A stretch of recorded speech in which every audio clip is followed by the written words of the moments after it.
తండ్రి అయిన దేవుని నుండియు ప్రభువైన యేసుక్రీస్తు నుండియు కృపా సమాధానములు మీకు కలుగునుగాక.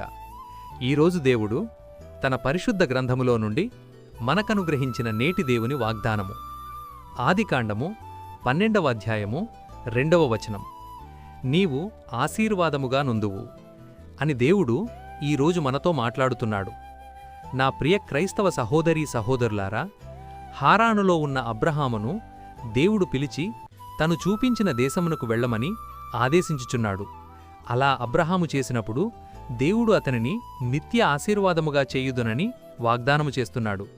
నీవు ఆశీర్వాదముగా నుండుట అనగా ఇతరుల అభివృద్ధికి కారకునిగా నుండుట, ఇతరులకు అప్పిచ్చువానిగా నుండుట, ఇతరులకు తృప్తికరముగా నుండుట, ఇతరులకు మంచి చేయుట. నా ప్రియ క్రైస్తవ సహోదరీ సహోదరులారా, నీవు ఆశీర్వదించబడుట మంచిది. అయితే ఇతరులకు ఆశీర్వాదకరముగా నుండుట ఇంకా మంచిది.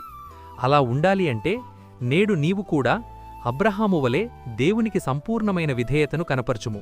తద్వారా దేవుడు అబ్రహామును ఎలాగైతే ఇతరులకు ఆశీర్వాదకరముగా నిలవబెట్టాడో నిన్ను కూడా ఇతరులకు దీవెనకారకునిగా నిలవబెట్టును.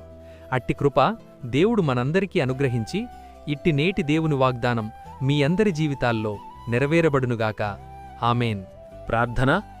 మహాపరిశుద్ధుడవైన మా దేవా, దయగల మా తండ్రి, నేడు మీరు మాకు అనుగ్రహించిన ఇట్టి వాగ్దానాన్ని బట్టి ముందుగా మీకు వేలాదిక స్తోత్రములు చెల్లిస్తున్నాను. గడిచిన ఉదయకాలం మొదలుకొని నేటి ఈ ఉదయకాలము వరకు నీ కృపలో మమ్మును ఇంతవరకు కాచి కాపాడినందుకై, మమ్మును ఇంతవరకు సజీవుల లెక్కలో ఉంచినందుకై వేలాది స్తోత్రములు చెల్లిస్తున్నాను.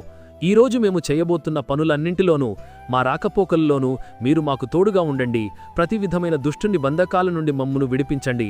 ప్రతి విధమైన వ్యాధి బాధ బలహీనతల నుండి విడిపించి సంపూర్ణ స్వస్థత అనుగ్రహించమని ప్రార్థిస్తున్నాను. ప్రతి ఒక్కరి కుటుంబాల్లో ఆర్థిక ఇబ్బందుల నుండి లేవనెత్తి క్షేమాభివృద్ధిని దయచేయమని ప్రార్థిస్తున్నాను. ప్రతి ఒక్కరి జీవితాల్లో శాంతి, సమాధానం, నెమ్మది దయచేసి మీ కృపలో భద్రపరచమని నజరేయుడైన యేసయ్య నామములు ప్రార్థించి వేడుకొనుచున్నాను నా ప్రియ పరలోక పరమ తండ్రి. ఆమేన్. దేవుని కృప, ఆయన నిత్య సన్నిధి కాపుదల సదాకాలం మీకు తోడై నడిపించునుగాక. ఆమేన్. నా ప్రియ స్నేహితులారా, మీరు ఇంతవరకు మన ఛానల్ని సబ్స్క్రైబ్ చేసుకున్నట్లయితే దయచేసి మన ఛానల్ని సబ్స్క్రైబ్ చేసుకోవాల్సిందిగా ప్రభు పేరిట మీ అందరికీ ప్రేమపూర్వకంగా మనవి చేస్తున్నాను. దేవుడు మిమ్మల్ని దీవించునుగాక. ఆమేన్.